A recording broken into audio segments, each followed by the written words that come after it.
অলক্কি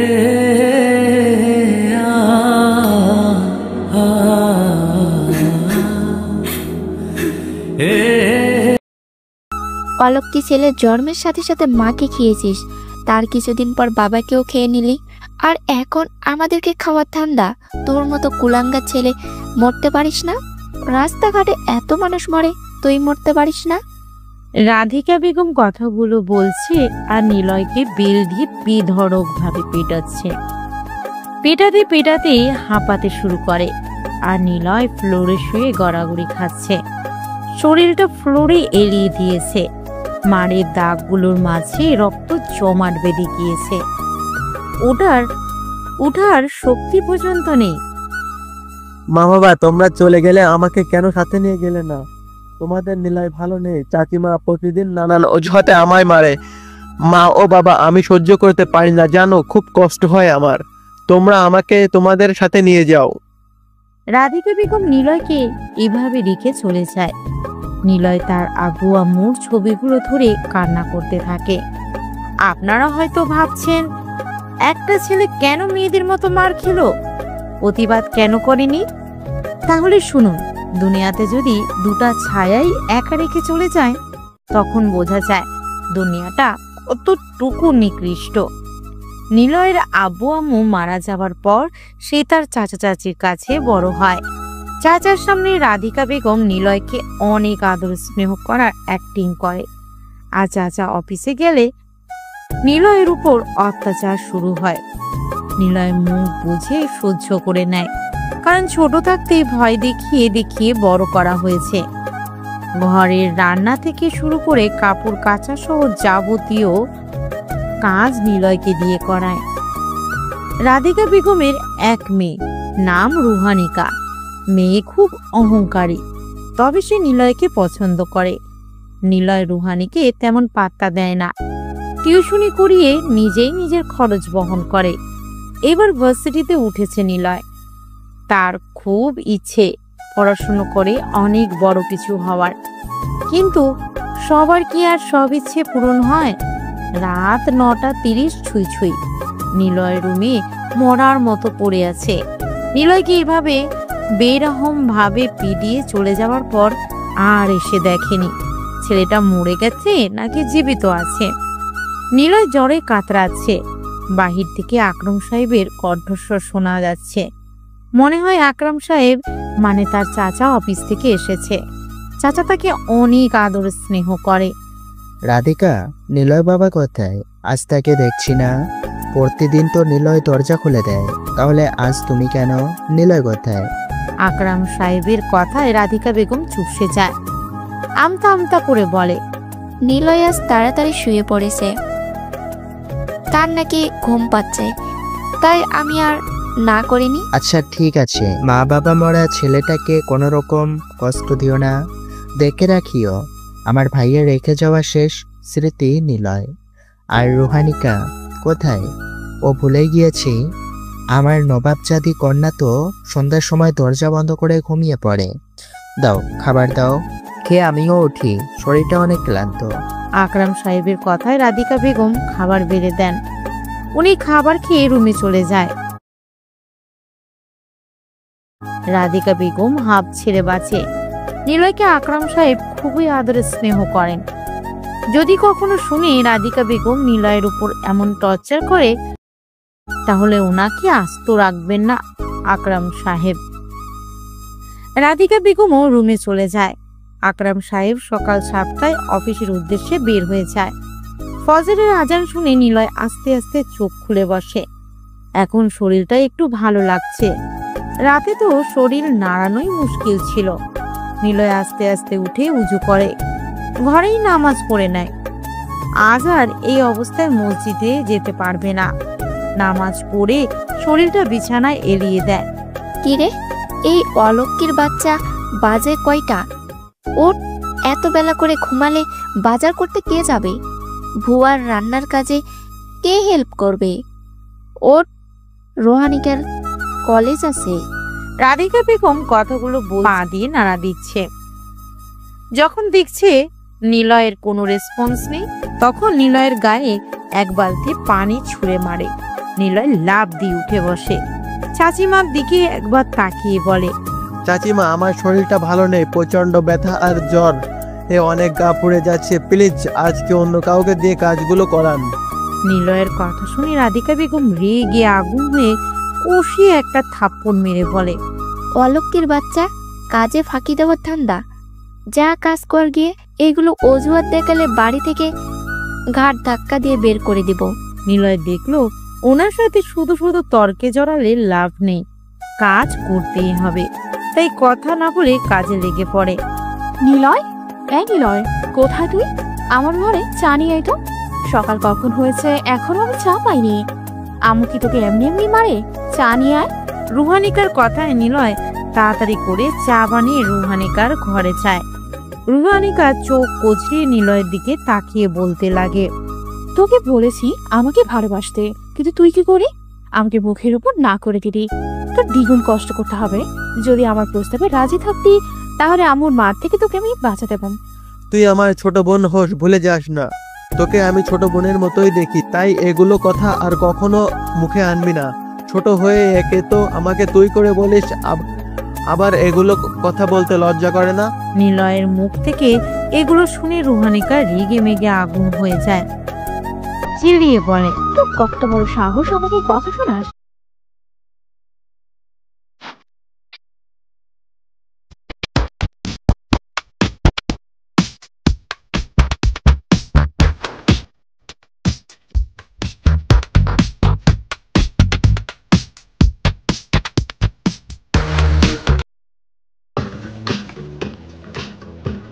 Let's shoot. Okay, guys, have a look. This is it. First look at the first.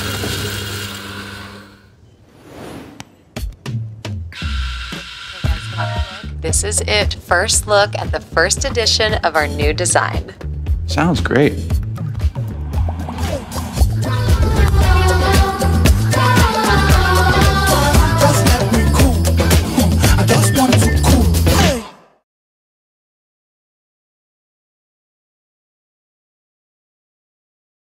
আজকে আম্মুর হাতে তোকে মার খাওয়াতেই হবে। কথাগুলো বলে রুহানিকা এমন একটা কাজ করে যা নিলয় কল্পনাও করেনি। তাকে মার খাওয়ানোর জন্য এমনটা করবে আশাও করেনি। রুহানি নিলয়ের হাত থেকে চায়ের কাপটা নিয়ে ফ্লোরে সজোরে ফেলে দেয়, যার ফলে চায়ের কাপটা টুকরো টুকরো হয়ে যায়। ফেলার সাথে সাথে রাধিকা বেগমকে ডাকতে থাকে। কাপ ভাঙার আওয়াজ সাথে রুহানির চিল্লানোর আওয়াজ শুনে তড়িঘড়ি করে রুহানির রুমে এসে দেখে ফ্লোরে কাঁচ ছিটিয়ে পড়ে আছে। আম্মু, এই ছোট লোকের বাচ্চা চায়ের কাপটা ফেলে ভেঙে ফেলছে। একটুখানির জন্য আমার শরীরে পড়েনি। আরো বলেছে আর নাকি তোমার দেওয়া কাজ করতে পারবে না। কি বললি? অলক্ষীর বাচ্চা, তোকে বসে বসে খাওয়াচ্ছি এটাই তো অনেক। একটু ঘরের কাজ করিস, এতেও তো হাঁপিয়ে যাস। বুঝতে পারছি, কি আর করবি, মা বাপের মতো এখন তো চাচাটাকেও খেয়ে ফেলার ধান্দা। তুই তো ছেলে মানুষ, কাজকর্ম করে খেতে পারিস, তবুও কেন চাচার অন্ন ধ্বংস করছিস? আজকে তোর খবর আছে। আবার এত শখের কাপটাকে ভেঙে দিলি। কথাগুলো বলে রাধিকা বেগম রুম থেকে বের হয়ে যায়। আর রুহানির মুখে বিশ্বজয়ের হাসি। সে তাকে অপমান করার শাস্তি দিতে পেরেছে। আমার কথা মেনে যদি আমাকে ভালোবাসতি তাহলে আজ রাজার হাতে থাকতে পারতি।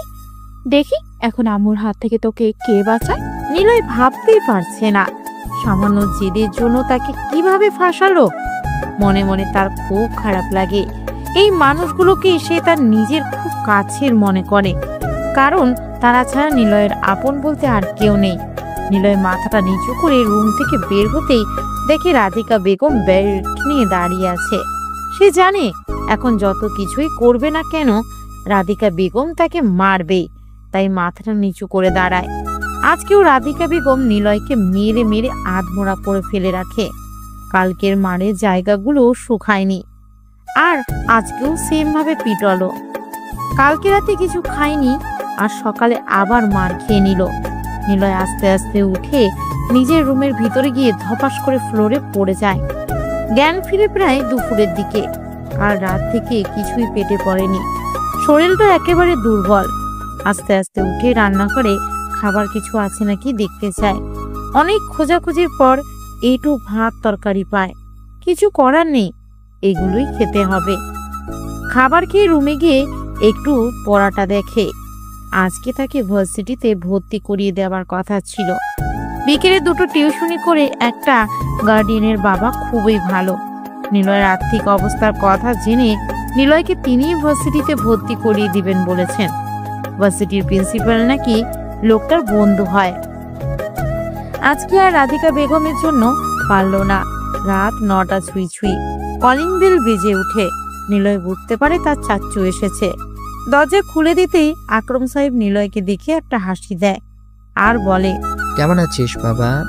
কালকে রাত থেকে দেখি না, তো শরীর নাকি অসুস্থ, মেডিসিন নিয়েছিস? নিলয় তার চাচ্চুর দিকে অপলকভাবে তাকিয়ে থাকে। এই মানুষটা তাকে বাবার ভালোবাসা দিয়ে বড় করেছে, কিন্তু চাচিমা তাকে দেখতে পারে না। কেন দেখতে পারে না? নিলয়ের অজানা। চাচ্চুর কথায় নিলয় সরু হেসে উত্তর দিলেন, আলহামদুলিল্লাহ চাচু, শরীর ভালো আছে। আর বাইরে দাঁড়িয়ে কি আমার সাথে কথা বলবেন নাকি ঘরে আসবেন? নিলয়ের কথায় আকরাম সাহেব শব্দ করে হেসে দিয়ে বাসায় প্রবেশ করে। আকরাম সাহেবের সাথে নিলয়ের এত ভাবসাব দেখে রাধিকা বেগমের মাথা গরম হয়ে যায়। এই ছোট লোকের ছেলেটাকে এত কেন আদরে স্নেহ করে তার অজানা। নিজের মেয়ে রুহানিকেও এত আদর স্নেহ করে না যতটুকু নিলয়কে করে। তাই রাধিকা বেগম নিলয়কে দেখতে পারে না।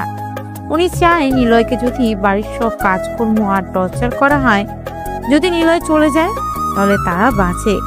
নিলয়ের বদলে রুহানিকে তিনি আদর স্নেহ করবেন। কিন্তু না, নিলয়কে কোনোভাবেই সরানো যাচ্ছে না। এত মারার পরও টু শব্দ পর্যন্ত করে না। রাতে তারা সবাই খেতে বসেছে, কিন্তু আকরাম সাহেব নিলয়কে ডেকেই যাচ্ছে। নিলয় রুমে বসেছিল, কারণ রাধিকা বেগম না করে দিয়েছে তাদের সাথে বসে খেতে পারবে না। নিলয় আসে না দেখে আকরাম সাহেব নিজেই নিলয়ের কাছে যেতে চাইলে রুহানি বলে ওঠে, আপু, এত আল্লাহ দেখানোর কি আছে? নিলয় খাবে না এখন বলতেছে, তারপরও কেন জোর করতেছ? কই, আমাকে তো কোনোদিন ওইভাবে বলেনি। পরের ছেলে তোমার কাছে আপন আর আমি পর। রুহানির কথায় আকরাম সাহেব দাঁত কটমট করে তার দিকে তাকিয়ে বলে, এসব কি ধরনের কথা? পরের ছেলে মানে? নিলয় আমার আপন বড় ভাইয়ের ছেলে। নেক্সট টাইম যেন সম্মান দিয়ে কথা বলিস। নিলয় তোর বড় ভাই হয়, আর নিলয়কে না নিয়ে খেলে আমার খারাপ লাগে। সারাদিন একটাবার তোদের সাথে বসে খেতে পারি, তাই সবাইকে নিয়ে খেতে ভালো লাগে। আর নিলয়কে ভাইয়া বলে ডাকবি, মনে থাকে যেন। আকরাম সাহেবের কথায় রুহানি খুবই অপমান বোধ করে। এই ছোট লোকটার জন্য তার আব্বু আজ তাকে কঠোর গলায় বলল। মনে মনে সিদ্ধান্ত নেয়, যে করেই হোক এই ছোট লোকটাকে বাড়ি ছাড়া করবেই। আকরাম সাহেব গিয়ে দেখে নিলয় শুয়ে আছে। উনি নিলয়কে শোয়া থেকে তুলে রাতের খাবার একসাথে খাওয়ার জন্য নিয়ে যায়।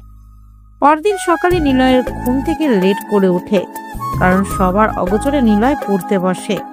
রাত 3টা পর্যন্ত পড়ে বিছানায় গায়ে এলিয়ে দিতেই রাত্রির সমস্ত ঘুম যেন নিলয়কে ঘিরে নিয়েছে। ঘুম ভেঙেছে 7টার দিকে। বিছানা থেকে যে উঠতে যাবে তখনই দরজার সামনে চোখ যায়। আসলে নিলয় কখনো দরজা লাগিয়ে ঘুমায় না, আর দরজার সামনে দাঁড়িয়ে আছে রুহানি। এত সকালে তার রুমে রুহানিকে দেখে বেশ অবাক হয়।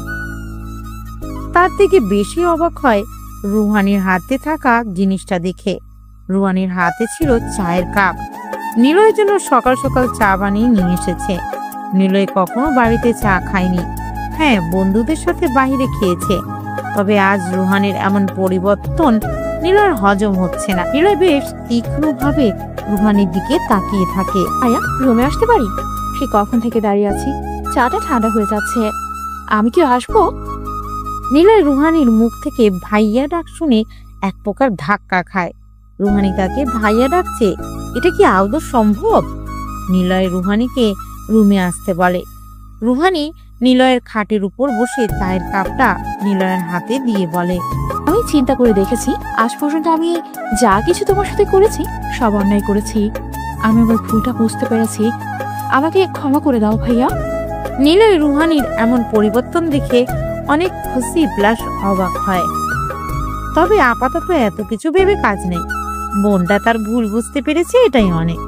নিলয় রুহানির মাথায় হাত বুলিয়ে বলে, ধুর পাগলি, ভাইয়ের কাছে বোনের জন্য কোনোদিন রাগ থাকে না। আর তুই তো আমার ছোট বোন, আমি তোকে আগেই মাফ করে দিয়েছি। নিলয়ের কথায় রুহানি অনেক খুশি হয়। নিলয়কে ফ্রেশ হয়ে আসতে বলে। আজ থেকে বুয়ার সে সব কাজ করবে। সে তার মায়ের সাথে এগুলো নিয়ে অনেক তর্ক করেছে। আর ফ্রেশ হয়ে একসাথে নাস্তা করার কথা বলে গেল। নিলয় খুশিতে ফ্রেশ হয়ে নিচে গিয়ে দেখে রুহানি তার জন্য অপেক্ষা করছে, আর রাধিকা বেগম নিচের মতো করে বসে আছে। নিলয় আস্তে আস্তে গিয়ে টেবিলে বসে। রাধিকা বেগম একবার নিলয়ের দিকে তাকিয়ে আবার চোখ ফিরিয়ে নেয়। নিলয়, আজ থেকে বাড়ির কোনো কাজ তোর করতে হবে না। আমার মেয়ের জন্য তোকে আমি ছাড় দিচ্ছি, নিজের মতো চলতে পারবি। রাধিকা বেগমের কথায় নিলয় অনেক খুশি হয়। আর সব সম্ভব হয়েছে বোনটার জন্য। মনে মনে রুহানিকে অনেক ধন্যবাদ দেয়। রুহানি খেয়ে কলেজে চলে যায়। আর নিলয়ও বাড়ি থেকে স্বাভাবিকভাবে বের হয়ে ভার্সিটিতে চলে যায়। কালকে যেতে পারেনি, তাই আজকে আর লেট করতে চায় না। খুশি হবার হয়ে নে, অতি তাড়াতাড়ি তোর কপালে অমাবস্যা নেমে আসবে, তখন কেঁদে কুল পাবি না। এভাবে বেশ কিছুদিন চলে যায়। রাধিকা বেগম নিলয়কে কিছু বলে না। রুহানি আগের থেকে নিলয়ের সাথে অনেকটা ফ্রি হয়ে গিয়েছে। এখন আর নিলয়ের রুমে যেতে হলে পারমিশন নিতে হয় না। বিকালের দিকে নিলয় নিজের রুমে শুয়ে আছে। তখনই রুহানি নিলয়কে ডাকে। নিলয় উঠে রুহানির রুমে চলে যায়। গিয়ে দেখে রুহানি বসে আছে। নিলয়কে দেখে উঠে এসে দরজা বন্ধ করে বলে, ভাইয়া, তোকে আজ কিছু বলবো, শোন। আচ্ছা বল, তবে দরজা বন্ধ করার কি আছে? এমনি বললেই পারিস। দরজা বন্ধ করে বলতে হবে, সিক্রেট। আচ্ছা বল। তোর কি মনে হয় তোর সাথে এতদিন ভালো ব্যবহার মন থেকে করেছি? কখনো না। রুহানি কথাগুলো বলে তার জামার হাতের দিকের কিছু অংশ টেনে ছিঁড়ে ফেলে, বুকের দিকে কিছু ছিঁড়ে ফেলে। রাধিকা বেগম আর আকরম সাহেবকে চিল্লিয়ে ডাকতে থাকে বাঁচানোর জন্য। রুহানির এমন কাজকর্মে দেখে নিলয় থ হয়ে দাঁড়িয়ে থাকে। সবকিছু তার মাথার উপর দিয়ে যাচ্ছে।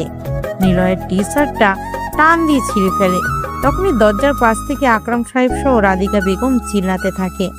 রুহানি তড়িঘড়ি করে দরজা খুলে রাধিকা বেগমকে জড়িয়ে ধরে বলতে থাকে, আমু, ভাইয়া আমার সব শেষ করে দিতে চেয়েছিল। আমি খুব নিজেকে বাঁচিয়ে বের হয়েছি। এর এমন কান্না দেখে আকরম সাহেব নিলয়কে কষিয়ে থাপ্পড় লাগিয়ে দেয়। বুকের মাঝে এক লাথি দিয়ে দুহাত পিছনে ফেলে দেয়। ওকে আমি আমার সন্তানের থেকেও বেশি ভালোবাসতাম, আর তুই আমার মেয়েরই সর্বনাশ করতে চেয়েছিলি। সি সি, নিজের উপর ঘৃণা হচ্ছে। কেন তোকে নিজের সন্তানের থেকে আদর স্নেহ বেশি দিয়েছি। আজই আমার বাড়ি থেকে বের হয়ে যা। চাচ্চু, বিশ্বাস করো, আমি কিছু করি নাই, আমি কিছু করিনি। রুহানিকে আমি আমার ছোট বোনের মতো দেখি, বিশ্বাস করো আমাকে। বিশ্বাস? আর তোকে? তুই আমার সব বিশ্বাস নষ্ট করে কুড়িয়ে দিয়েছিস। তোকে আমি দেখলেও নিজের উপর ঘৃণা আসবে। এখনই বের হয়ে যা আমার বাড়ি থেকে। নিলয় বুঝতে পারে এখন আর চাচুকে হাজার বললেও বিশ্বাস করবে না, কারণ কোনো মেয়ে নিজের ইজ্জত নিয়ে মিথ্যা বলবে না। অগত্যা নিলয় রুমে গিয়ে তার জিনিসপত্র নিয়ে বের হয়ে আসার সময় শুধু বলে, চাচ্চু, একটা কথা কি জানো? তোমার আদর্শে আমি বড় হয়েছি। তুমি যেটা শিখিয়েছো ওটাই আমি করে আসছি। আজ পর্যন্ত এমন কিছু করি নাই যার জন্য তোমার মাথা নিচু হবে। আমি কিছু করি নাই, তবে এখন হাজার বললেও বিশ্বাস করবে না। আসি। কথাগুলো বলে নিলয় চলে আসে। আকরম সাহেব অন্যদিকে তাকিয়েছিল, কারণ ছেলেটাকে তিনি অসম্ভব ভালোবাসে।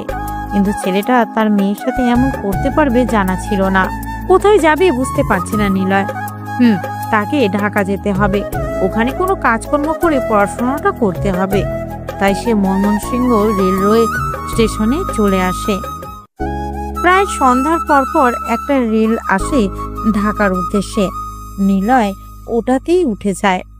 প্রায় ফজর আজান দিবের সময় ঢাকা কমলাপুর রেল স্টেশনে নামে। কমলাপুরের মতো জ্যামজট স্টেশনটাও আজ ফাঁকা নির্জন লাগছে।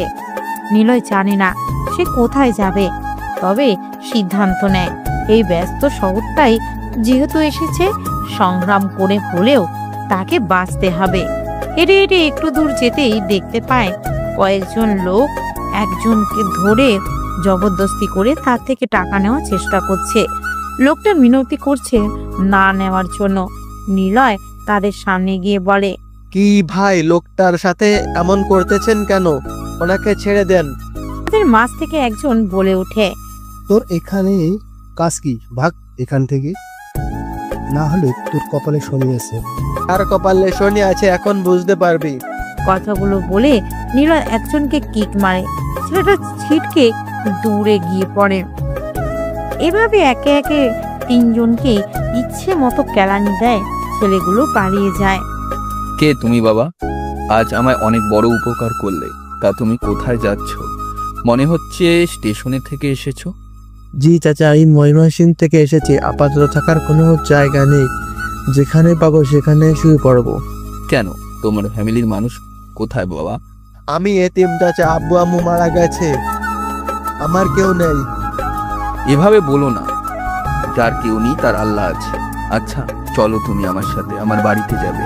আগে আমার মেয়েকে আনি, সেও এই ট্রেন দিয়ে আসার কথা। তাকে নেওয়ার জন্যই এসেছিলাম, কিন্তু রাস্তায় এই পকেটে ছিনতাইকারী হাত হল। নিলয় আর হিম্মত করে না, কারণ থাকার মতো আর কোনো কিছু নেই।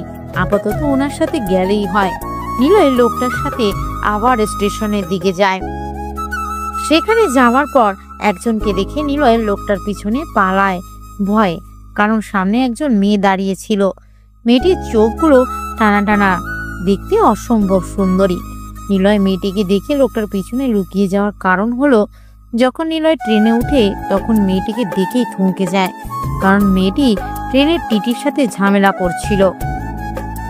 যখন মেয়েটি ঝগড়া করছিল তখন বারবার মেয়েটির অবদ্ধ চুলগুলো মুখের সামনে আছড়ে পড়ছিল। ঝগড়া করার ফাঁকে ফাঁকে মেয়েটি চুলগুলো পিছনে গুজে দিচ্ছিল। নিলয় ভালো করে মেয়েটিকে দেখে। ঝগড়া করার কারণে নাকটা অসম্ভব লাল হয়ে আছে। বলতে পারা যায় নিলয় প্রথম দেখাতে ফিদা হয়ে যায়। দুধে আলতা গায়ের রং। একটু পর মেয়েটি ফুলতে ফুলতে নিজের সিটে গিয়ে বসে। নিলয় মেয়েটিকে দেখার জন্য তার সামনের সিটে গিয়ে খালি জায়গাটায় গিয়ে বসে। এভাবে কিছুক্ষণ যাওয়ার পর মেয়েটি ওয়াশরুমে যাওয়ার জন্য উঠে ওয়াশরুমে চলে যায়। নিলয় খেয়াল করলো মেয়েটির সাইড ব্যাগ থেকে 100 টাকা 3টা নোট পড়ে যায়। নিলয় তড়িঘড়ি করে টাকাগুলো হাতে নেয়। মেয়েটিকে দিয়ে যদি একটু কথা বলা যায়। নিলয়ের ভাবনার মাঝে মেয়েটি ওয়াশরুম থেকে বের হয়ে নিজের সিটে এসে বসে।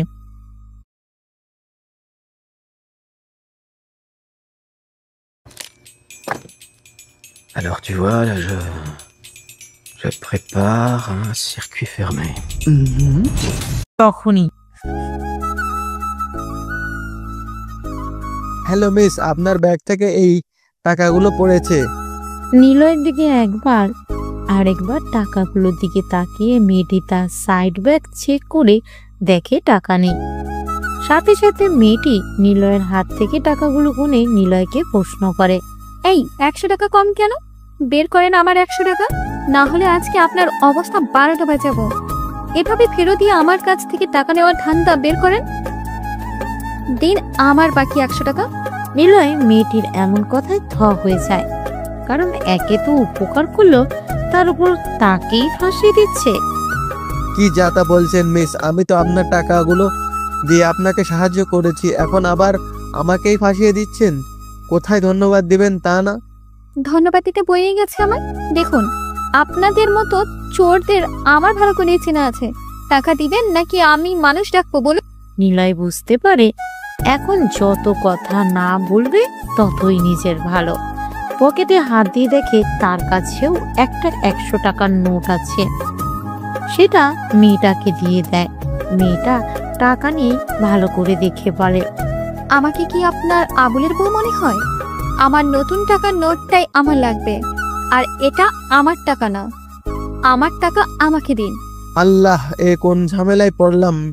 দেখুন মিস, আমি আপনার টাকা নিই নাই, তারপরও আপনি যখন বলতেছেন টাকা আমি নিয়েছি, তাই আমার কাছ থেকে টাকা দিয়ে দিচ্ছি, যাতে আপনার অপবাদ থেকে আমি মুক্তি পাই। তা বললে তো হবে না, আমার টাকা আমাকে দিতেই হবে। এগুলো কথা বলে লাভ হবে না, দিন। নিলয় এখন যেন কান্না করে দেবে। কেন যে সে বড় উপকার করতে গেল, এখন নিজের টাকাও গেল, সাথে চুরির অপবাদ। উপায় না পেয়ে নিলয় ট্রেনের মধ্যে দৌড় দিয়ে অন্য বগিতে চলে যায়। কি বাবা, কোথায় হারিয়ে গেল? নিলয় লোকটার কথায় বাস্তবে ফিরে সামনে তাকিয়ে দেখে মেয়েটি কোমরে হাত দিয়ে রাগী রুকে তার দিকে তাকিয়ে আছে। নিলয় শুকনো একটা হাসি দিয়ে ঢোক গিলে। মা মায়া, আজ আমি এই ছেলেটার জন্য বেঁচে গেলাম রে। কেন বাবা, কি হয়েছিল তোমার? আর বলিস না, এখানে আসার সময় একদল ছিনতাইকারী আমাকে ধরে বসে। হাতে ছুরি ছিল, আমার কাছে যা ছিল দিতে বলল, না করায় আমাকে মারতে এসেছিল। তখনই ওই ছেলে এসে ছিনতাইকারীদের মেরে আমাকে বাঁচিয়েছে। এই ছেলে, আপনাকে ধন্যবাদ আমার আব্বুকে বাঁচানোর জন্য।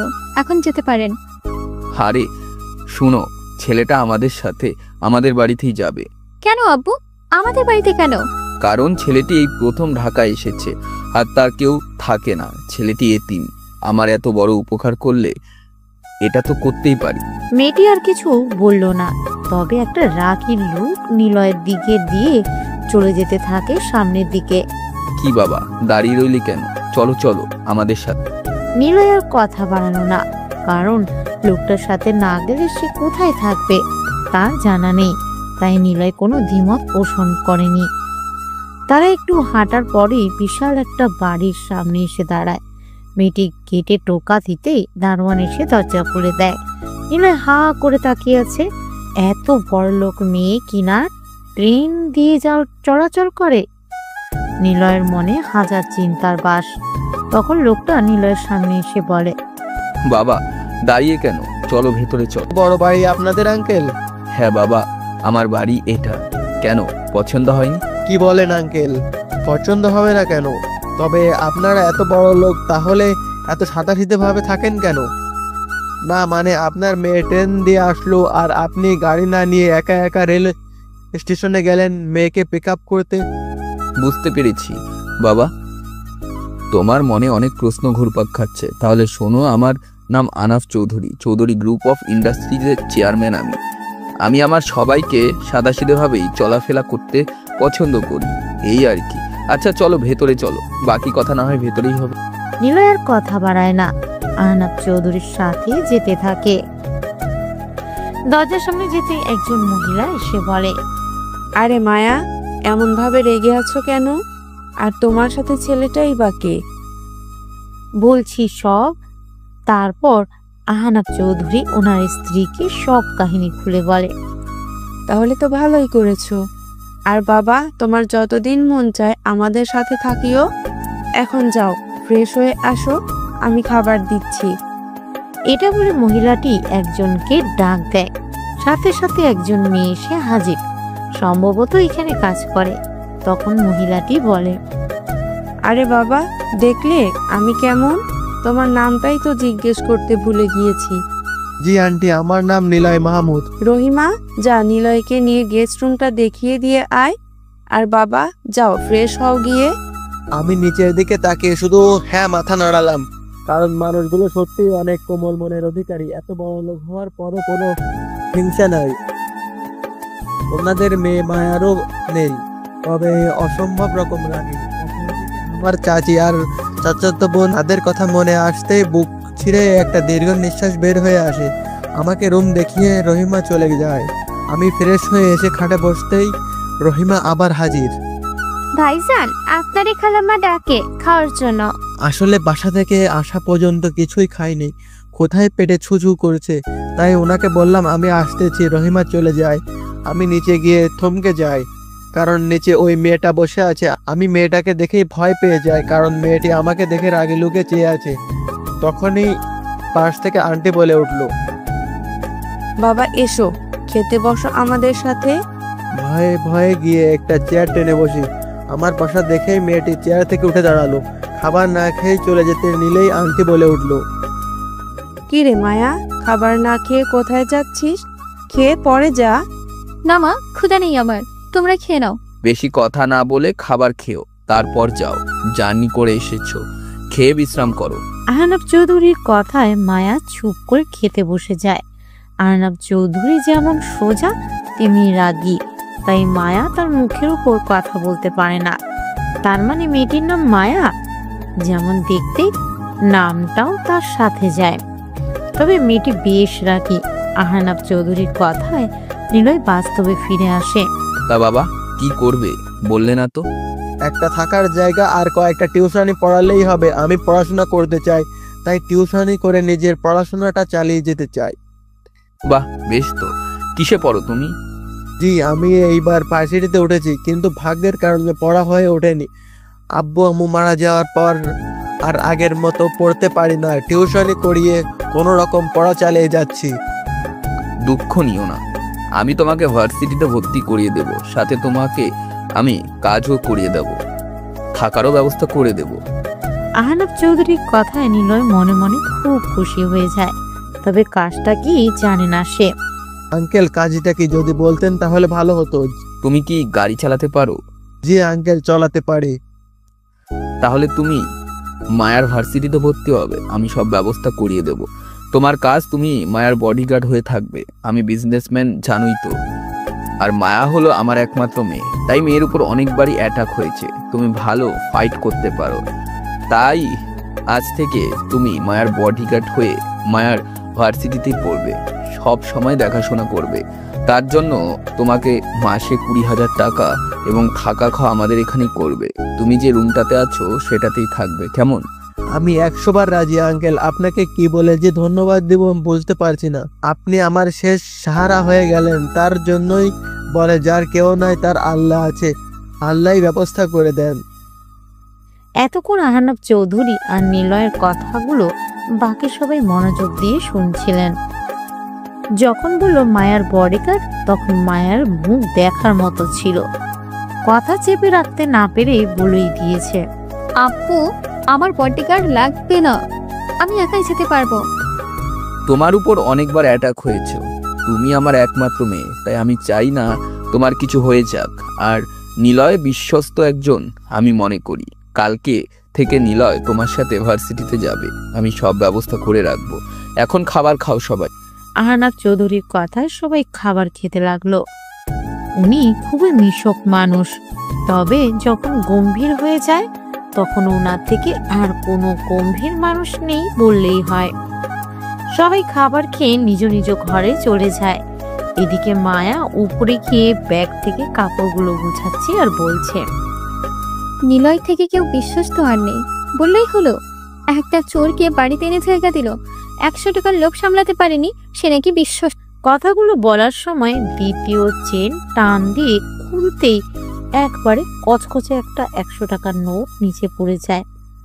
টাকার উপর মায়ার চোখ পড়তে বিস্মিত চোখে টাকা দেখে বুঝতে পারে ছেলেটি তাহলে সত্যি বলেছিল। ইস, আমি কখন থেকে চোর বলতেছি, উল্টা নিজের টাকা আমাকে দিয়ে পালিয়ে যায়। হ্যাঁ, আমিও না, ছেলেটা আমাকে আর আপুকে সাহায্য করেছে। ছেলেটার কাছে কি আমার মাপ চাওয়া উচিত? থাক, কালকে তো আমার সাথেই ভার্সিটিতে যাবে। কথাগুলো ভাবতে ভাবতে মায়া ঘুমের দেশে পাড়ি জমে যায়। এদিকে চাচু আমাকে ভুল বুঝলো।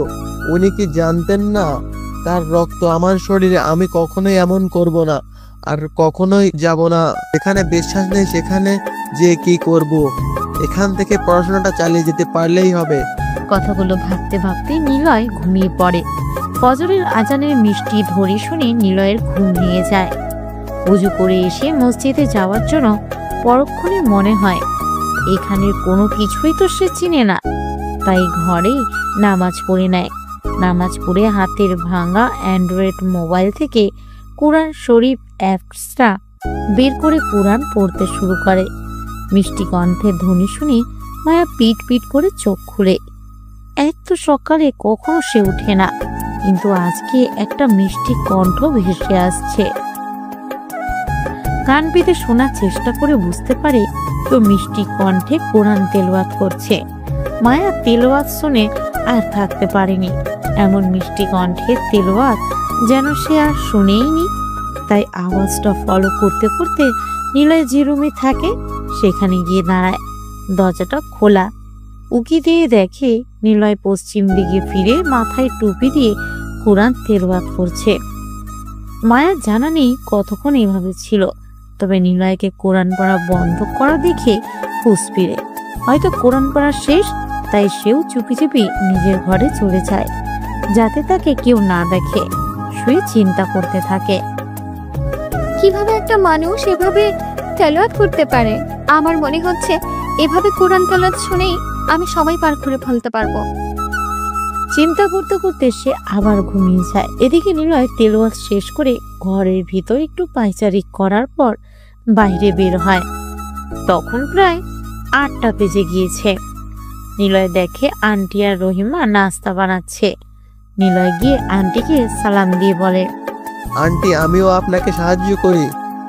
ওয়ালাইকুম আসসালাম। না বাবা, তোমাকে সাহায্য করতে হবে না, তুমি সোফায় গিয়ে বসো। নিলয় আর জোর করলেন না। আন্টি নাস্তা বানিয়ে আঙ্কেল, মায়া সবাইকে ঘুম থেকে তুললেন। সবাই নাস্তার টেবিলে বসে আছে। মায়া এখনো আসেনি। একটু পরেই মায়া সিঁড়ি দিয়ে নেমে টেবিলে বসে।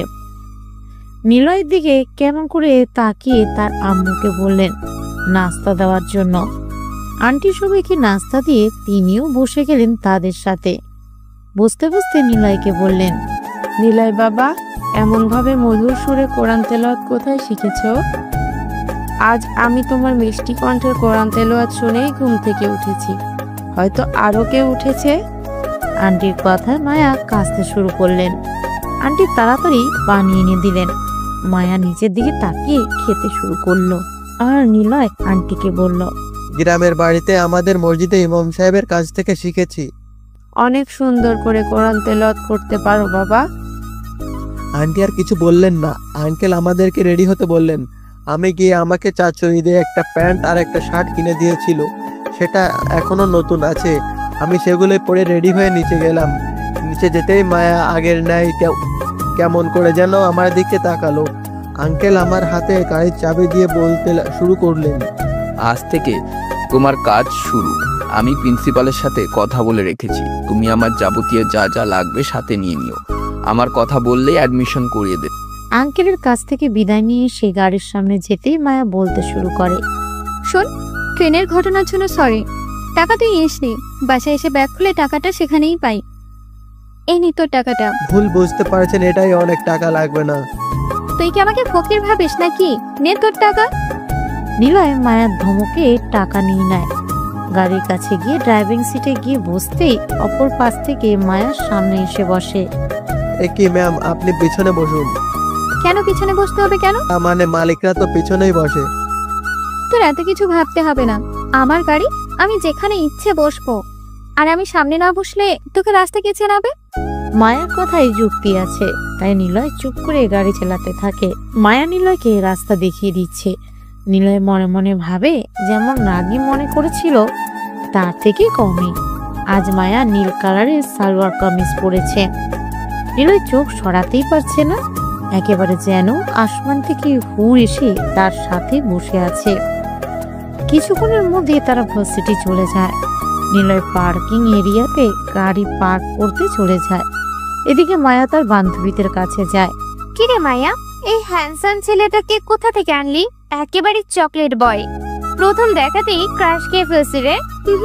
তিশার কথায় মায়া তার দিকে রাগে লুকে তাকিয়ে বলে, আপু আমার জন্য বডিগার্ড রেখেছে তাকে, আর আমাদের ভার্সিটিতেই পড়বে। আর ক্রাশ খেয়েছিস এই পর্যন্তই থাক। তোদের সবার দুলাভাই, বুঝতে পারছিস?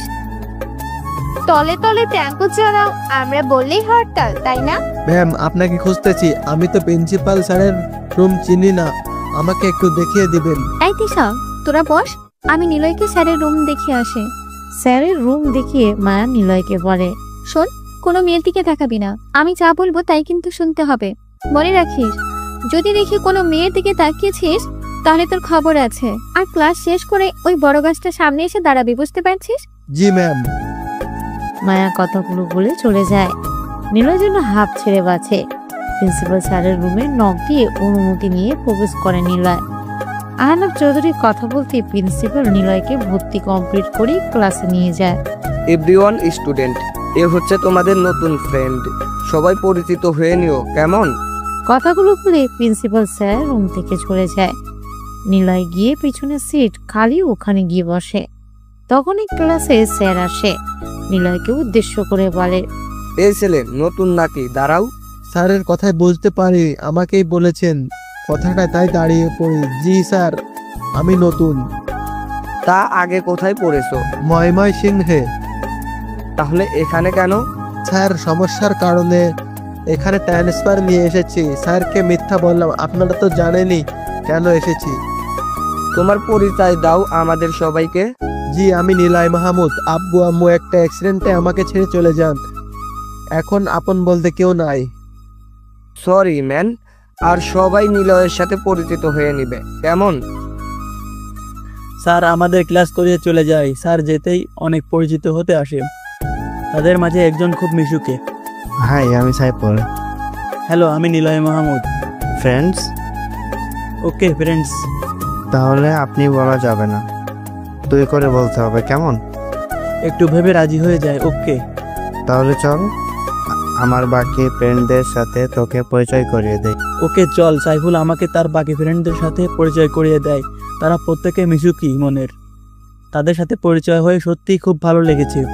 তাদের সাথে আড্ডা দিয়ে বিদায় নিয়ে চলে আসি, কারণ মায়াকে নিয়ে বাড়ি যেতে হবে। বট গাছের গিয়ে দেখি মায়া আগেই সেখানে দাঁড়িয়ে আছে।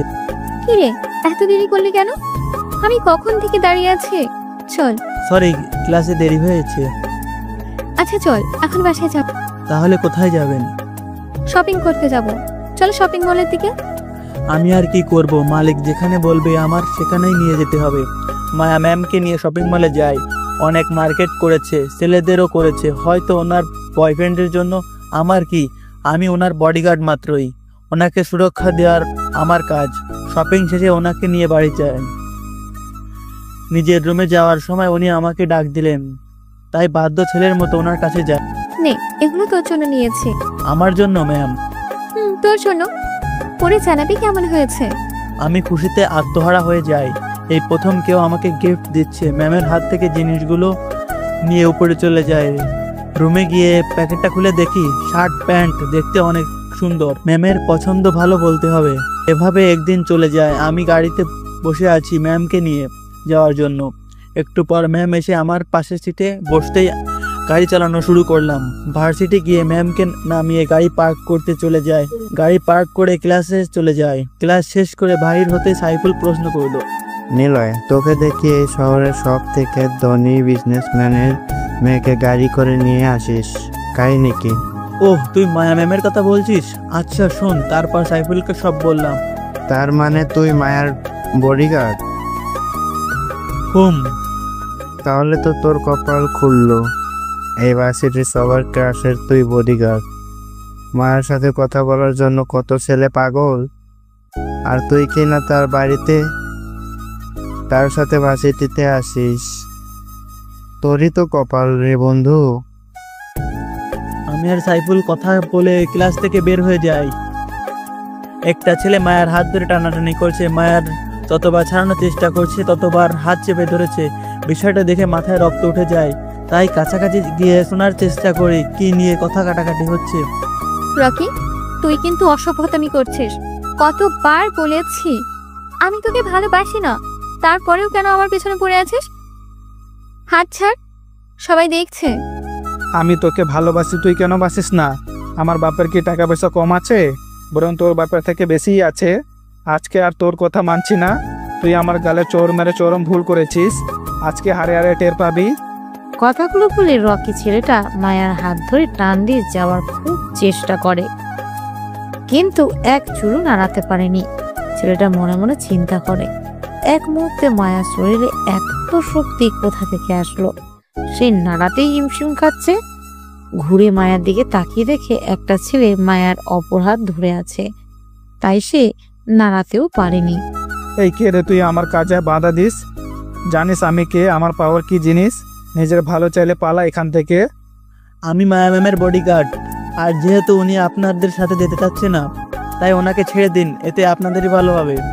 বুঝতে পারছি, তোকে এভাবে বললে হবে না। কথাটা বলে যেই ছেলেটি নিলয়কে ঘুরে ঘুষি মারতে যাবে, নিলয় তার ডিফেন্স করে, উল্টো তার নাক বরাবর ঘুষি মারে। ছেলেটা মায়াকে ছেড়ে নাক ধরে দুহাত পিছনে চলে যায়। হুট করে মায়াকে ছেড়ে দেওয়ায় তার সামলাতে না পারায় পড়ে যেতে নিলেই নিলয় মায়ার কোমর জড়িয়ে নেয় তার সাথে। মায়া অপলক দৃষ্টিতে নিলয়ের দিকে তাকিয়ে আছে। ছেলেটার কথায় মায়া নিলয় বাস্তবে ফিরে। এই ছোট লোকের বাচ্চা, তুই জানিস না কার গায়ে হাত তুলেছিস? একটু ওয়েট কর, তোকে মজা দেখাচ্ছি। কথাগুলো বলে ছেলেটা কাকে যেন ফোন দেয়। মায়া নিলয়কে বলে, নিলয়, ওটা ভালো ছেলে না, চলো বাসায় চলো, নাহলে অনেক সমস্যা হয়ে যাবে। রকির পাওয়ার অনেক, তুমি পারবে না। এখন অনেক ছেলে বলে তোমাকে মারার জন্য আসবে, তাই চলো বাসায়। না ম্যাম, পালিয়ে যাওয়ার পাত্র আমি নই। আর দেখি কাকে নিয়ে আসে। আপনার সুরক্ষা দেওয়ার আমার দায়িত্ব। আর যদি ভাবে চলে যায়, পরদিন আপনাকে আরো নানানভাবে হেনস্থা করবে। তাই আজকের কাহিনী ইতি এখানেই টেনে যাব। আর আমাকে নিয়ে চিন্তা করবেন না, আমি আপনার বডিগার্ড মাত্র, আপন বলতে কেউ নেই আমার তাই মরার চিন্তা নেই, আমি করি না। নিলয় কথাগুলো বলে মায়ার ফ্রেন্ড তিশাকে ইশারা করে মায়াকে নিয়ে যেতে বলে। তখনই প্রায় 2-3টা গাড়ি ভার্সিটিতে প্রবেশ করে। 3টাতেই পোলাপান ভর্তি, তারা সবাই তেরে এদিকে আসছে। মায়া ভয়ে কাতর হয়ে আছে, নিলয় কি পারবে এতগুলো ছেলের সাথে? তখনই একটা ছেলে দৌড়ে এসে নিলয়কে বাড়ি মারার জন্য হকি স্টিক উঠাতেই নিলয়ের ডান হাত ঘুরিয়ে ছেলেটার নাক বরাবর একটা ঘুষি মারে। ছেলেটা ছিটকে কয়েক হাত দূরে চলে যায়। নিলয় হকি স্টিক দিয়ে হাতে ঘুরাতে থাকে। ভার্সিটির সবাই অবাক হয়ে তামাশা দেখছে, কারণ একটা ছেলে কিভাবে এতগুলো ছেলের সাথে লাগতে যায়। ট্রেনিং ছাড়া কোনো ছেলে এমন সাহস পাবে না। সবার মনে কৌতূহল, বিশেষ করে মায়ের মনে অনেক কৌতূহল, কারণ নিলয়কে দেখলে বোঝার কোনো উপায় নেই এমনভাবে ফাইট করতে পারে। নিলয় একে একে সবাইকে মেরে শুয়ে দেয়। ঠিক তখনই পিছন থেকে রকি নিলয়ের মাথায় আঘাত করে। নিলয় ছিটকে দূরে সরে যায়, মাটিতে মুখ থুবড়ে পড়ে যায়। মায়া নিলয় বলে চিল্লিয়ে ওঠে, শালার গায়ে এত শক্তি, জানতাম না। আমার সব পোলাপানকে মেরে শুইয়ে দিয়েছে। এখন কেমন লাগে? মায়াকে মনে করছিলাম বিয়ে করব, কিন্তু এখন আর করব না। এখন মায়াকে হা হা হা হা। রকি কথাগুলো বলে উচ্চ সুরে হাসতে থাকে। এই ভার্সিটি কারোর সাহস নেই রকি কিছু বলার, কারণ রকির বাপ আকাশ সাহেব এখানকার এমপি, সাথে বড় বিজনেসম্যান। রকি কথাগুলো বলে মায়ের হাত ধরে টান দিয়ে নিয়ে যাবে এমন সময় কাপুরুষের মতো পিছন থেকে আক্রমণ করলি কেন? সামনে থেকে করতে ভয় লাগে? মায়া ম্যামের বডিগার্ড আমি। মায়া ম্যামকে ধরার আগে আমাকে টপকিয়ে যেতে হবে, পারবি? রকি পিছন ঘুরে তাকিয়ে দেখে নীলার হকি স্টিক মাটিতে একবার রাখছে আর আরেকবার উঠাচ্ছে। মাথাটা নিচের দিকে করে রাখা ছিল। হঠাৎ লাল চক্ষু বিশিষ্ট আঁখি দিয়ে রকির দিকে তাকাতেই মায়াকে ছেড়ে 2 কদম পিছনে চলে যায়। মায়ার হাত ছেড়ে দৌড়ে ক্যাম্পাস থেকে বের হয়ে যায়। রকি ছাড়তে মায়া নীলয়ের কাছে চলে এসে, সত্যি বলেন তো, আপনি কে? এতগুলো মানুষকে একাই মেরে ভাগিয়ে দিলেন, বলেন তো আপনি কে? আর কি উদ্দেশ্যে আমাদের এখানে থাকার? আরে ম্যাম কি বলেন, আমি আপনার বডিগার্ড, আপনাকে সেভ করা আমার দায়িত্ব, আর দায়িত্ব রক্ষার জন্য জীবন দিতেও পিছপা হব না। আচ্ছা চলুন বাড়ি যাওয়া যাক। মায়া সব চিন্তা সাইডে রেখে নিলয়কে নিয়ে একসাথে বাড়ি যাওয়ার জন্য পা বাড়াতেই নিলয় দেখে ভালো করে তাকিয়ে দাঁড়িয়ে যায়। কি হলো, দাঁড়ালেন কেন? চলেন। তোমার মাথায় লালিগুলো কি? দেখি, নিচু হও তো। মায়ের কথায় নিলয় নিচু হতে মায়া নিলয়ের মাথায় হাত দিয়ে দেখে রক্তে পুরো মাথা একাকার। কানের সাইড দিয়ে সেখান থেকেই গড়িয়ে রক্ত পড়ছে। নিলয়কে মায়া ধরে নিয়ে একটা গাছের কাছে নিয়ে বসাতেই নিলয় বেহুশ হয়ে মায়ার কোলে গড়িয়ে পড়ে। নিলয়ের এই অবস্থা দেখে মায়া কান্না করে দেয়। ভার্সিটির কয়েকজন ছেলে পেলে এসে নিলয়কে নিয়ে হাসপাতালে যায়। নিলয় পিটপিট করে চোখ খুলে দেখে সে হাসপাতালের বেডে শুয়ে আছে। শরীরে প্রচন্ড পরিমাণ ব্যথা। ওঠার জন্য চেষ্টা করতে কে যেন তাকিয়ে এসে ধরে। তাকিয়ে দেখে মায়া তাকে ধরে আছে। চোখগুলো ফোলা, চোখের নিচে কালো দাগ পড়ে গিয়েছে, মুখটা শুকনা শুকনা।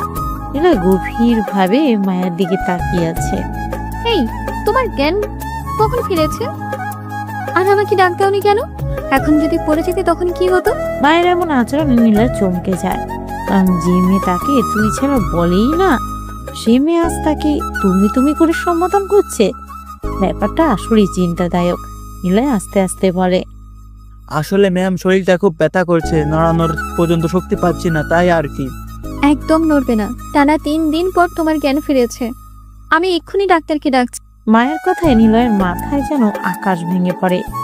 সে 3 দিন হাসপাতালের বেডে ছিল, মাথায় প্রেশার নিতেই পারছে না, চিনচিন করে ব্যথা অনুভব হচ্ছে। ডাক্তার এসে নিলয়কে চেক আপ করে কিছু ঔষধ লিখে দেয়। তার মাঝে আহনাফ সাহেব ও ওনার স্ত্রী এসে নিলয়কে দেখে যায়। তবে মায়া নিলয়ের কাছ থেকে নড়েনি। এই কাহিনীর জন্য নিজেকে দোষ দেয়। আহনাফ সাহেব যখন শুনে এটা রকি করেছে, তখন তেনার মুখে ভয়ে মুখটা ফ্যাকাসে দেখা গিয়েছিল। আমাকে আজকে বাসায় নিয়ে যাওয়া হয়। মায়া আহনাফ চৌধুরী সহ ওনার স্ত্রী পাশে দাঁড়িয়ে আছে। দেখো বাবা, তোমার এই অবস্থা যে করেছে তাকে আমি কিছুই করতে পারিনি। নিজের কাছেই লজ্জাকর লাগছে বিষয়টা। আসলে রকি হচ্ছে আকাশ সাহেবের ছোট ছেলে। আকাশ সাহেবের বিজনেসম্যানের সাথে পলিটিক্স করে। তার বড় ছেলে এখানকার মাফিয়া, বলতে পারো কালো জগতের সব কাজ তার বড় ছেলেকে দিয়েই করায়। তবে আমি একজন বিজনেসম্যান, যখনই তার বিরুদ্ধে আওয়াজ তুলতে চেয়েছি তখনই আমার ফ্যামিলির উপর অ্যাটাক করা হয়েছে। সরি বাবা, মাফ করে দিও। আরে আঙ্কেল, এগুলো কি বলছেন? আপনি আমার বাবার বয়সী আর আমার মালিক। আমাকে এমন আদর স্নেহ আমার ফ্যামিলিও দেয়নি। আর আগে কি হয়েছে জানি না, আজ থেকে আপনাদের দেখে রাখার দায়িত্ব আমার। আমার শরীরে প্রাণ থাকতে কেউ আপনাদের হাত লাগাতে পর্যন্ত পারবে। আমি আগেই বুঝেছিলাম বাবা, তোমাকে আমি বিশ্বাস করে ভুল করিনি। মায়ার মুখে শুনেছি কিভাবে তুমি এতগুলো ছেলের সাথে ফাইট করেছো। আচ্ছা, তুমি কি ফাইট করা কোথা থেকে শিখেছো? জি আঙ্কেল, আমাদের গ্রামের কলেজ থেকে শিখেছি। তার জন্য এত ভালো করে কিভাবে সম্ভব? তোমার মারার স্টাইল যেন প্রফেশনাল কাউকে হার মানাবে। আঙ্কেল আন্টি তাদের সাথে আড্ডা দেওয়ার ভালোই লেগেছে। মায়ের প্রতি দিন দিন দুর্বল হয়ে যাচ্ছি। এটা হয়তো ঠিক হচ্ছে না, কারণ তারা অনেক বড় লোক। আমাকে যে রাস্তা থেকে এনেছে, তাই মায়ের চিন্তাধারা যখনই মনে আসে সাথে সাথে মন থেকে সরিয়ে নেওয়ার চেষ্টা করি। এখন আমি পুরোপুরি। আজ প্রায় 10 দিন হয়ে গেল, রকি কোথায় তোরা খুঁজে পাচ্ছিস না। তোদেরকে টাকা দিয়ে শুধু শুধু পুষে রাখছে। তোদের থেকে কুত্তারা কাজের হয়, মালিকের সঙ্গে থাকে। আকাশ সাহেবের চিল্লানো শুনে পাশে থাকা মানুষগুলো কেঁপে উঠেছে, কারণ আকাশ সাহেব খুব একটা সুবিধার মানুষ না। ভিড়ের মাঝে একজন এসে বলতে লাগলো, স্যার প্রায় 10 দিন আগে রকি স্যার আহনাফ চৌধুরীর মেয়েকে তুলে আনতে চেয়েছিল। লোকটা আকাশ সাহেবের সব বললে উনি বলে, তোরা এই কথাগুলো আমাকে আগে বলিসনি কেন? ছেলেটার সাথে ঝামেলা হওয়ার পর রকিকে আর পাওয়া যাচ্ছে না, তাহলে ছেলেটার হাত থাকতে পারে। তুই ছেলেটার সম্পর্কে খোঁজ লাগিয়ে আমাকে জানা। আমিও দেখতে চাই আহনাফ তার মেয়ের জন্য কেমন গার্ড রেখেছে। যেভাবে হোক রকিকে বের করতে হবে। রাজ আজকে ফোন দিয়ে রকির কথা জিজ্ঞেস করলো, কিছুই বলতে পারিনি। আকাশ সাহেব তার লোকদের কথাগুলো বলে স্থান ত্যাগ করলেন। রাত প্রায় 2টা ছুঁই ছুঁই। নিলয়ের ফোনে কল আসে। এতক্ষণ নিলয় জায়গায় ছিল। কলটা রিসিভ করতেই ওপাশ থেকে কি বললো শোনা যায়নি। তবে কথাগুলো শোনার পর নিলয়ের মুখে মুচকি হাসি এসে ভর করে। ব্যাগ থেকে কালো একটা হুডি, কালো প্যান্ট, কালো একটা জোকার মাস্ক পরে রাতের নির্জনতায় বের হয়ে যায়। গেট খুলে বের হওয়ার পরে একটা গাড়ি এসে নিলয়ের সামনে এসে দাঁড়ায়। নিলয় গাড়িতে উঠে বসতেই গাড়িটা চলতে শুরু করে। কিছু দূর যাওয়ার পর গাড়িটা থেমে যায়। নিলয় গাড়ি থেকে নেমে দেখে কিছুটা দূরে ল্যাম্পপোস্টের আলো আর অন্ধকার চারিদিকে। সামনে একটা ভাঙাচোরা বাড়ির থেকে হালকা আলো ভেসে আসছে। নিলয় ভাঙা বাড়িটির দিকে পা বাড়ায়। এই কুত্তার বাচ্চা, তোরা কে? আমাকে কেন ধরে আনলি? খুলে দে, পরে তোদের দেখাচ্ছি কাকে ধরে এনেছিস। আমার বাপ এই এলাকার এমপি, আমার বড় ভাই মাফিয়া, আর তোরা আমাকে ধরে এনেছিস। ভাই যদি জানতে পারে তাহলে তোদের সব কটাকে কুত্তার মতো মারবে। খুলে এই রাশেদ শালা বেশি বকতেছে। মন চাচ্ছে পিস্তলের সবগুলি এক্ষুনি শালার মুখে উঠিয়ে দিই, কিন্তু স্যার না আসা পর্যন্ত কিছু করতে পারবো না। শালা অনেক কুকর্ম করেছে, স্যার আসলেই এটা কাহিনী শেষ করবে। তারেক আর রাশেদের কথার মাঝে একটা লোক ঘরটাতে প্রবেশ করে। লোকটাকে দেখে তারেক আর রাশেদ রকির সোজা একটা চেয়ার এনে দেয়। লোকটা চেয়ারটাতে আরাম করে বসে গম্ভীর কণ্ঠে বলে, 10 দিন ধরে কি ওকে কিছু খেতে দিয়েছিস? লোকটার গম্ভীর কণ্ঠস্বর শুনে তারা দুজনে কেঁপে ওঠে। তারক বলে, স্যার আপনি যেভাবে বলছিলেন সেভাবেই করছি। এই 10 দিন শুধু পানি ছাড়া আর কিছু খেতে দেইনি। গুড। এই তুই কে রে? আমাকে ধরে আনার ফল তুই ভোগ করতে পারবি? আমার ভাই জানতে পারলে তোকে ছাড়বে না। এখনো যদি ভালো চাস তাহলে আমাকে ছেড়ে দে, আমি তোকে মাফ করে দিব, কথা দিলাম। রকির কথা শুনে লোকটা উচ্চ সুরে হাসতে থাকে, যেন রকি কোনো জোকস বলেছে। হাসতে হাসতে লোকটা হঠাৎ গম্ভীর হয়ে যায় আর বলে, তোর পাপের ঘোড়া পূর্ণ হয়েছে। তুই অনেক মেয়ের জীবন নষ্ট করেছিস, তোর জন্য অনেক মেয়ে আত্মহত্যার পথ বেছে নিয়েছে। তোর কোনো মাফ নেই। আর হ্যাঁ তোর ভাইকেও আমি আমার হাত দিয়ে মারবো। তুই মুখ থেকে মাস্ক খুলে সামনে আয়। ভয় পেয়ে মুখ ঢেকে আছিস কেন? মৃত্যুর সামনে এসে এভাবে চিল্লিয়ে কথা বলছিস? তোর সাহস আছে, মানতে হবে। সকালে ব্রেকিং নিউজ হবে, এমপি আকাশ সাহেবের ছেলে রকিকে কারা যেন খুন করেছে। হা হা হা। লোকটার হাসির সাথে পুরো ঘরটা যেন কাঁপছে। রকির গলা শুকিয়ে গেছে। প্রথমে ভয় না পেলেও মৃত্যুর কথা শুনে দম আটকে যাচ্ছে যেন। মানুষ যতই বাহাদুরি দেখাক, মরণের কথা শুনলে সবারই গলা শুকিয়ে যায়। কারণ মানুষ সব বিষয়ে অজ্ঞ থাকলেও এটা জানে সবাইকে মৃত্যুবরণ করতে হবে, আগে বা পরে। তাই রকিরও ভয় করতে শুরু করেছে। চিল্লিয়ে বলছে ছেড়ে দেওয়ার জন্য, কিন্তু আগন্তুক লোকটার যেন সেই বিষয়ে কোনো হুঁশই নেই। চেয়ারে হেলান দিয়ে উপরে জ্বলে থাকা লাল কালারের লাইটার দিকে তাকিয়ে আপন মনে সিগারেট টেনে যাচ্ছে। তার পাশে দুজন, রাশেদ আর তারেক, তার পিছনে দাঁড়িয়ে আছে। বলতে পারেন ভয়ে তাদের চোখ বড় বড় হয়ে আছে।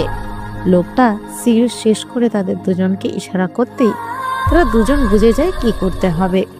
ইশারা দিয়ে লোকটা চেয়ার থেকে উঠে আস্তে আস্তে অন্ধকারে মিলিয়ে যায়। এদিকে নিলয় বাহির থেকে এসে চুপি চুপি নিজের ঘরে যেতে নিলেই পিছন থেকে একটা ডাকে থমকে দাঁড়ায়। নিলয়, এত রাতে কোথায় ছিলে? মায়ার কথায় নিলয়ের চোখে আতঙ্কের ছাপ। তার মানে মায়া কি সব জেনে গেল নাকি? এখন কি করবে মায়াকে?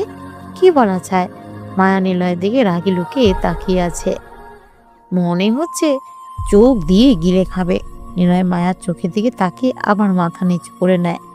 নিলয় তো মনে করছে মায়া সব সত্যি জেনে গিয়েছে।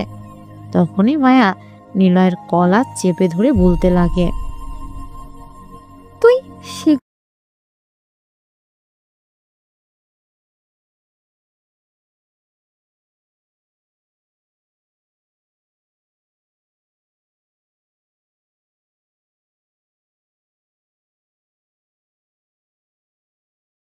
খাস?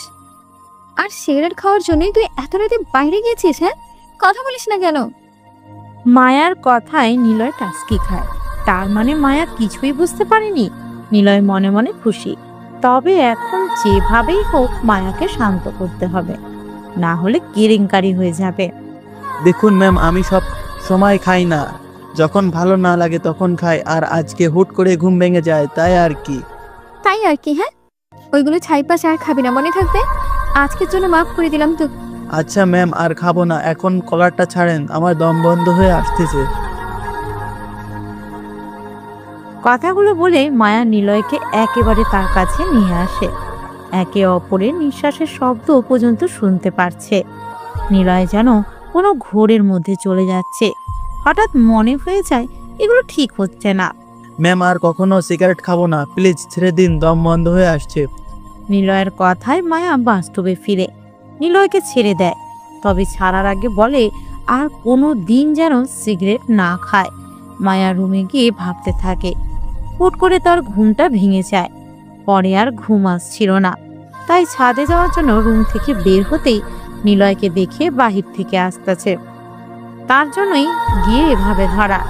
ভালোই হয়েছে, অন্তত তার ভয়ে আর সিগারেট খাবে না। এগুলো ভেবে মনে মনে হাসতে থাকি মায়া। ইস, কি পাচাটাই না বাঁচলাম। ভাগ্যিস কাপড়গুলো কাড়ি খুলে আসছিলাম, যদি ওই কাপড়ে দেখে ফেলতো তাহলে আমার খাইনি শেষ ছিল। নিলয় মনে মনে আল্লাহর কাছে শুকরিয়া আদায় করে তাকে এই যাত্রায় বাঁচিয়ে দেওয়ার জন্য। আব্বু শোনো, পরশুদিন কিছু ড্রাগস যাবে ভার্সিটিতে। রকিকে বলিয়ে ভার্সিটির পেছনে পরিত্যক্ত বাড়িটার ভেতরের নিচে একটা গোপন রুম আছে, সেখানে সব ড্রাগস যেন রাখে। আমি রকিকে ফোনে পাচ্ছি না। এইভাবে যদি ড্রাগস ব্যবসাটা চালিয়ে যেতে পারি তাহলে আমরা টাকার উপর ঘুমাবো আর তোমাকে মন্ত্রী বানিয়ে দেব। রাজের কথায় আকাশ সাহেব খুশি হলেও আবার বেজার, কারণ রকিকে খুঁজে পাচ্ছে না, জানে না কোথায় আছে। তাহলে রকিকে কিভাবে বলবে আর খুশি হয়েছে তাকে মন্ত্রী বানাবে এটা শুনে। আসলে দুনিয়া স্বার্থ দিয়ে ভরপুর। বাপ ছেলের সাথে, ছেলে বাপের সাথে বেইমানি করে শুধুমাত্র এই টাকার জন্য। ভাই ভাইয়ের শত্রু হয়ে যায়। রাজ আকাশ সাহেবকে কথাগুলো বলে ফোন রেখে দেয়। এদিকে নিলয় আর মায়া ভার্সিটিতে যাচ্ছে। অনেক দিন পর নিলয় অসুস্থ থাকাকালীন মায়া ভার্সিটিতে যায়নি। আজকে তারা দুজন ভার্সিটি যাচ্ছে, তবে গাড়ি দিয়ে নয়, রিক্সা দিয়ে। নিলয় অনেকবার বলেছে গাড়ি নিয়ে যাওয়ার জন্য, কিন্তু মায়ার একটাই কথা, রিক্সা দিয়ে যাবে। অজ্ঞতা না পেরে নিলয় রিক্সা ডেকে আনে। রিক্সায় দুজন একসাথে বসে আছে, তবে মায়া রাগে ফুঁসছে। মায়াকে দেখেই বোঝা যাচ্ছে এখনই বোধহয় ফেটে যাবে। দাঁতে দাঁত চেপে নিলয়কে বলে, এত দূরে বসছো কেন? মাঝে এত জায়গা থাকতে একেবারে সাইড হয়ে বসছো কেন? এদিকে আসো আরো। না না, আমি ঠিক আছি, সমস্যা নাই, আমি এখানেই ঠিক আছি। Vous voyez toutes ces dents? Elles sont uniques et méritent un brossage unique. Nettoyez-les toutes d'un simple clic avec Oral-B IO. Seule sa brossette ronde inspirée par les dentistes s'adapte aux dents et les nettoie là où les brosses manuelles ne vont pas. Pour un brossage 100% plus efficace et des gencives mieux protégées, le brossage parfait commence avec Oral-B. Bienvenue à Vic-sur-Aisne en Picardie. Enfin, chez Vico, quoi. Parce qu'ici, on aime la chips plus que tout au monde. 3 poulets rôtis, s'il vous plaît. Et voilà. Et chez nous, le goût de nos chips, c'est sacré. Parfait. Et c'est parce qu'on l'aime autant ici que Vico est la chips qui fait craquer les Français. Vico, par amour de la chips. নিলয়ের এমন কথা শুনে মায়া আর নিজের রাগকে control করতে পারেনি। কলার ধরে টান দিয়ে একেবারে তার কাছাকাছি নিয়ে আসে। নিলয়ের দম বন্ধ হয়ে আসছে, সে বুঝতে পারছে না কি করবে। কারণ যেখানে মায়ার নিজের ভয় পাওয়ার কথা, সেখানে মায়া না পেয়ে সে পাচ্ছে। হয়তো এতিম গরিব বলে এত বড় লোক কারো কাছাকাছি যেতে বিবেকে বাঁধে। মায়া নিলয়ের হাত জড়িয়ে ধরেছিল। নিলয় বলার পরও হাত ছাড়েনি, বরং রাগীভাবে তার দিকে তাকিয়েছিল। নিলয় মনে মনে চিন্তা করে, মায়ার মনে কি তার জন্য কিছু আছে, নাকি এমনিতেই মায়া মজা করছে। সব চিন্তার ব্যাঘাত ঘটে রিক্সা চালকের ডাকে। তাকিয়ে দেখে ভার্সিটিতে এসে পড়েছে। নিলয় টাকা দেওয়ার আগে মায়া দিয়ে দেয়। দুজন একসাথে ভার্সিটিতে প্রবেশ করতেই ভার্সিটির মাঠে সকল স্টুডেন্টদের জড়সড় হয়ে দাঁড়িয়ে থাকতে দেখে তারাও সেখানে যায়। একজন স্টুডেন্টকে তারা জিজ্ঞেস করে, ভাই কি হয়েছে এখানে? এত স্টুডেন্ট ক্লাস বাদ দিয়ে এখানে কেন? কি ভাই, কিছু জানেন না? এমপি আকাশ সাহেবের ছেলে রফিককে কেউ খুব খারাপভাবে খুন করে এখানে ফেলে রেখে গিয়েছে, আর আজকে ক্লাস হবে না। ছেলেটার কথায় মায়া সহ নিলয় একটা ধাক্কা খায়। মায়া নিলয়ের দিকে তাকিয়ে আছে। দুজন ভিতরে সামনে গিয়ে দেখে রকির নিথর দেহ পড়ে আছে। রকির বডিটাকে দেখে মায়া নিলয়কে জড়িয়ে ধরে। মাথা কেটে আলাদা করে দিয়েছে, যৌনাঙ্গ কেটে ফেলে দিয়েছে।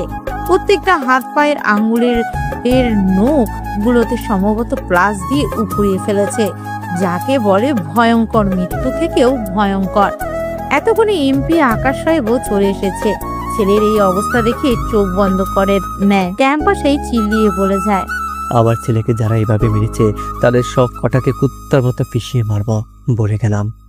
কথাগুলো বলে আকাশ সাহেব চলে যায়। মায়া নিলয়কে নিয়ে ভিড় থেকে চলে আসে। মায়া রকির বডিটাকে দেখে বেশ কয়েকবার বমি করে। এতটা জঘন্যভাবে কোনো মানুষ মারতে পারবে মায়ার মনে হচ্ছে না। মায়া নিলয়কে বলে, নিলয়, তোমার কি মনে হয় রকিকে কোনো মানুষ মেরেছে? কি জঘন্যভাবে মারলো! আমার তো দেখেই দম বন্ধ হয়ে যাচ্ছে। ম্যাম, আমি যতদূর জানি রকি ছেলেটা অনেক মেয়ের জীবন নষ্ট করেছে। হয়তো তাদের কোনো রিলেটিভরা এমনটা করেছে আর মরেছে, ভালোই হয়েছে। ক্যাম্পাসটা অন্তত শান্ত থাকবে। আচ্ছা চলেন বাড়ি চলে যাই, ক্লাস যেহেতু হবে না। না, বাড়ি যাব না। চলো সামনে পার্ক থেকে নিলয় মায়ের কথায় সায় দিয়ে তারা পার্কে চলে যায়। এদিকে পুলিশ অফিসার শাহিদ সাহেব চিন্তিত হয়ে কপালে হাত দিয়ে বসে আছে। তখনই তার ফোনে কল আসে। ফোনটা হাতে নিয়ে দেখে আকাশ সাহেবের ফোন। কাঁপা কাঁপা হাতে ফোনটা ধরতেই, কোনো খোঁজ পেয়েছিস? তোদেরকে শুধু শুধু টাকা দিয়ে রেখেছি, কোনো কাজের দিকে তোরা নেই। এখন আমার নিজেকে বের হতে হবে। রাত জানার আগেই সব করতে হবে। রাত শুনলে আমাদের সবার 12টা বাজাবে। স্যার খুনিকে তা বলতে পারবো না, তবে রকির কাপড় থেকে একটা চিরকুট পেয়েছি, চিরকুটে লেখা। হ্যালো বন্ধুরা, পরবর্তী পার্ট খুব তাড়াতাড়ি আসবে, তো সবাই অপেক্ষায় থাকো। আর চ্যানেলটি যারা এখনো সাবস্ক্রাইব করোনি তারা পরবর্তী পার্ট দেখার জন্য চ্যানেলটি সাবস্ক্রাইব করে রেখো। ধন্যবাদ সবাইকে, আমাদের সাথেই থেকো।